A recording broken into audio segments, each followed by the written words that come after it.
ये राकेश भाई है सर जो एंकरिंग कर रहे थे, इन्होंने सारा कैंपेन डिजाइन किया, स्लोगन बनाए, कंटेंट लिखा, इंस्ट्रक्शन दिया, सारा चीज कोऑर्डिनेट इन्होंने किया। इनके लिए भी जोरदार हम तालियां बजाएंगे।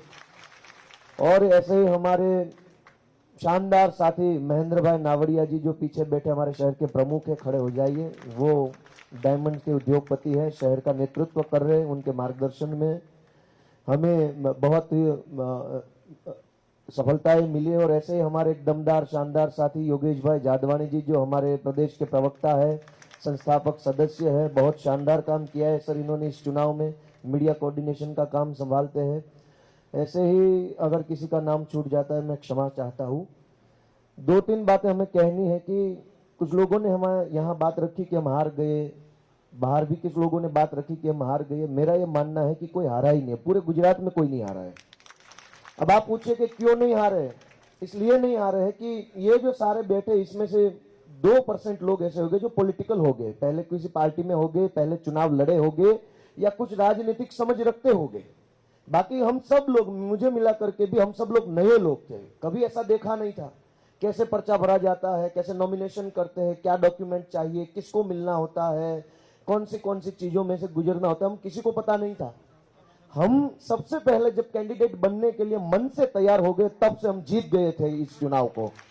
क्योंकि आमतौर पे मेरी उम्र के, आपकी उम्र के, हम सब की उम्र के जो लोग होते हैं फेसबुक पे अपनी बड़ास निकाल करके घर पे जाके सो जाते हैं।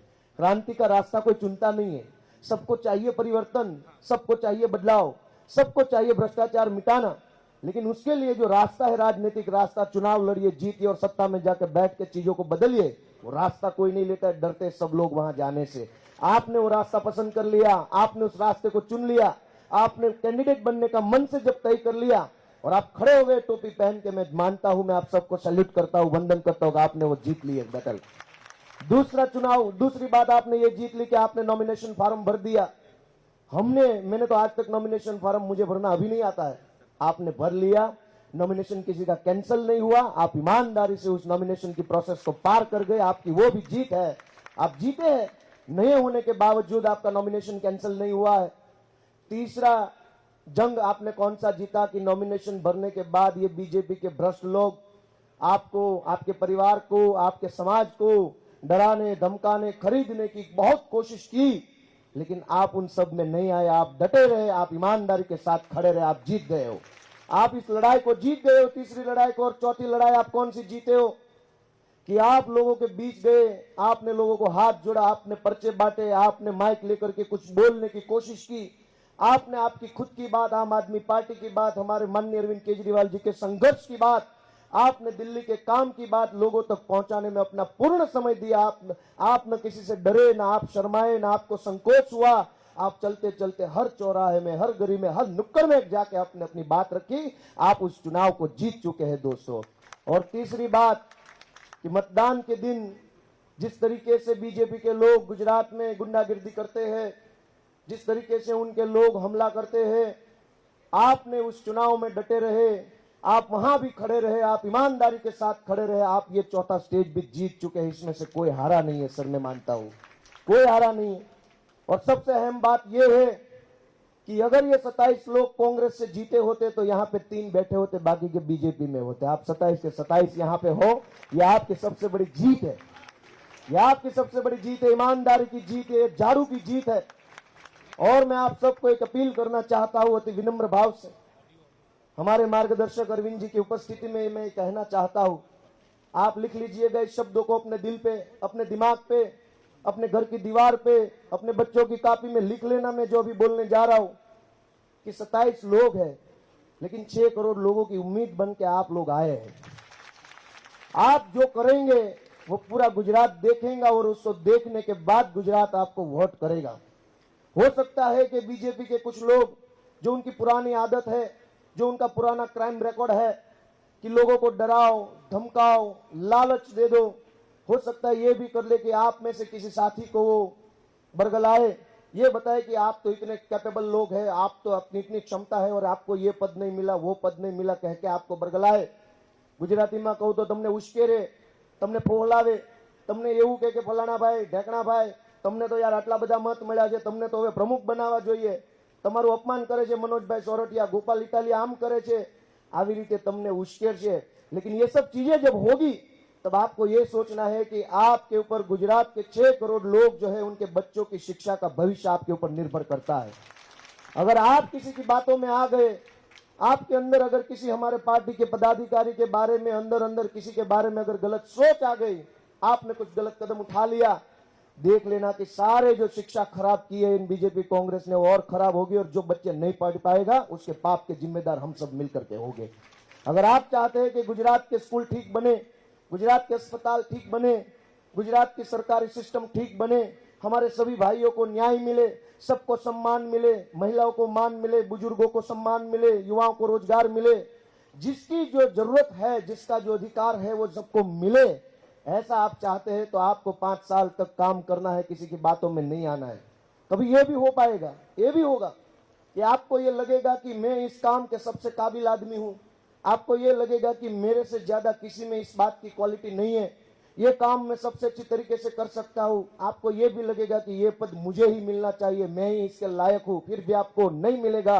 ऐसे 1000 मौके आएंगे, लेकिन आपको झाड़ू के निशान के साथ खड़ा रहना है। रोज हर चीज में आपको देखना है कि झाड़ू ने आपको जिताया है, झाड़ू ने आपको आगे बढ़ाया है। आज देख लीजिए कि हम, अगर ये झाड़ू नहीं होता, ये अरविंद केजरीवाल जी का संघर्ष नहीं होता, ये आम आदमी पार्टी नहीं होती, तो हम कहां होते। ये हर साल हमको हर दिन सोचना है, कौन हमको टिकट देता, कौन हमको चुनाव लड़ाता, कौन हमको इतना मान सम्मान देता। ये हमारी पायल बहन बैठी है, 22 साल की उम्र में कॉर्पोरेटर बन गई। अच्छी बात है, गर्व की बात है, सम्मान की बात है कि हमको पार्टी ने इतना मान महत्व दिया है। अब हमें पार्टी के लिए, गुजरात के लोगों के लिए, जिन जिन लोगों ने हमारे पीछे मेहनत की है, उन लोगों के लिए क्या करना है, किस तरीके से करना है, कितनी हद तक करना है, वो हमारे ऊपर निर्भर करता है। तो मैं इन 27 साथियों को, और जो साथियों ने लोगों का प्यार पाया है, जिन साथियों ने मेहनत की है और 4 स्टेज की सफलताएं पाई है, सबको मैं रिक्वेस्ट करता हूं कि आप जुड़ जाइए काम में, कभी भी मन में अहंकार ना आए। हमारे राष्ट्रीय आदर्श जी देखिए, मुख्यमंत्री है लेकिन कैसे बैठे हैं, कैसे दिखते हैं, देखिए ये सादगी, ये सरलता, ये निरंक, ये अभिमान रहित बातें, ये देखिए, इनसे प्रेरणा लीजिए, सब में से प्रेरणा लीजिए। हमारे किशोर काका जो इतने साल के बुजुर्ग है, 1 लाख रुपया उनकी पेंशन आती है, फिर भी वो ऐश आराम नहीं करते, हमारे लिए वो काम करते, दिन रात दौड़ते भागते। कभी भी आपके मन में कुछ गलत ख्याल आ जाए, गलत सोच आ जाए, कुछ बीजेपी कांग्रेस वाले आपको बरगलाए, आपको फोन करे, आपके परिवार के लोग आपको ये कहे कि आपको ये पद मिलना चाहिए था लेकिन नहीं मिला, आपके साथ अन्याय हुआ, तब देखना किशोर काका के साथ, किशोर काका का चेहरा देखना, अरविंद केजरीवाल जी का चेहरा देखना, और उन बच्चों का चेहरा देखना जिसको स्कूल नहीं मिली, जिसके पास फीस भरने के पैसे नहीं है, उनको याद करना और फिर आगे बढ़ना। आप सबको मैं रिक्वेस्ट करता हूं, आप सबका मैं धन्यवाद प्रस्तुत करता हूं। गुजरात का भविष्य आपके हाथों में, उन 27 लोगों के हाथ में है कि गुजरात में आने वाले दिनों में स्कूल कैसी होगी, अस्पताल कैसे होंगे, और एक सबसे अहम बात कि हम सब की औसत उम्र, सरेराश उम्र अपना सौनी 31, 32, 35 વર્ષના આપણે બધા હશું। લગભગ 31 વર્ષની ઉંમરમાં ક્યારેય કોઈને રાજકારણમાં સ્ટેજ ઉપર બેસવા તો શું, સ્ટેજની નજીકમાં એમાં ઊભા રહેવાય ન મળે। આપણને સૌને કોર્પોરેટર બનવા મળ્યું છે।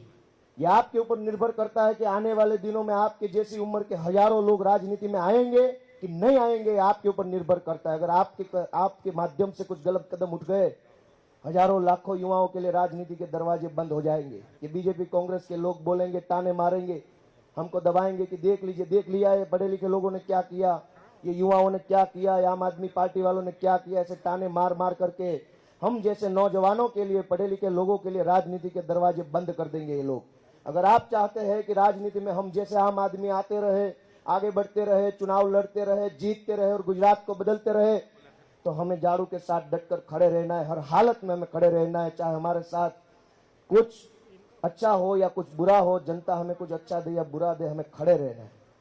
मैं रिक्वेस्ट करता हूं कि आपने मेरी बात को गंभीरता से लिया होगा। ज्यादा वक्त न लेते हुए मैं आप सबका शुक्रिया करता हूं। और अगर इस चुनाव के दौरान, कैंपेन के दौरान कहीं भी किसी मोड़ पे मेरे बोलने से, मेरे वर्तन से आपको कहीं चोट लगी हो, हर्ट हुआ हो, कुछ बुरा लगा हो, तो मैं सबकी क्षमा प्रार्थना करता हूं और हम सब मिलकर के आगे बढ़ेंगे। मैं फिर से माननीय अरविंद केजरीवाल जी, माननीय गुलाब सिंह जी और हमारे परम आदरणीय माननीय किशोर काका जी को वंदन करता हूं और उनका धन्यवाद करता हूं कि इन सब की संघर्ष से आज मुझ जैसे नौजवान को इतना बड़ा प्लेटफॉर्म मिला है, मुख्यमंत्री जी के साथ में खड़ा होने का अवसर मिला है, ये मेरे लिए बड़े गौरव की बात है, सौभाग्य की बात है। मैं सबका धन्यवाद करता हूँ। भारत माता की जय। जय जय गरीब Gujarat. Thank you sir. Sir हमने आपको परिचय तो करवाया, लेकिन हमारी संस्कृति है विविधता में एकता की। मैं आपको जो 27 हीरे हैं उसमें से आपको बताना चाहता हूँ, सब में से बताना चाहता हूँ। कितने कितने लॉयर है भाई आप में से? वकील कितने हैं देख लीजिए सर। टीचर कितने हैं आप में से? जरा हाथ ऊंचा कर दीजिए। डॉक्टर कितने हैं आप में से? जरा हाथ ऊंचा कर दीजिए। फार्मासिस्ट कितने हैं? एक फार्मासिस्ट है।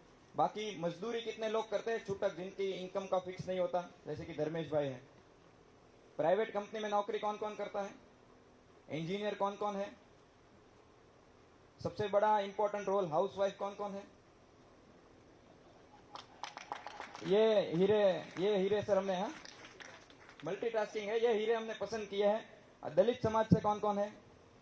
सामाजिक समरसता भी देख लेते हैं सर। ओबीसी समाज से कौन कौन है? जरा हाथ ऊंचा करेंगे। तो ये सर हम बोलते हैं कि हिंदुस्तान है ये छोटा सा, जो विविधता में एकता। और हाँ, ये आदिवासी समाज से, एसटी से बिलोंग करते हैं। तो इस तरह से सर हमने ये सारी चीजें की है। और सर आपको माइक देने से पहले हमने दुष्यंत कुमार जी की कविता आपके मुंह से शुरू में बहुत सुनी है। बोलोगे? हाँ ठीक है। Thank you. I am Alpesh Patel from Surat. Sir, जब 2012-13 में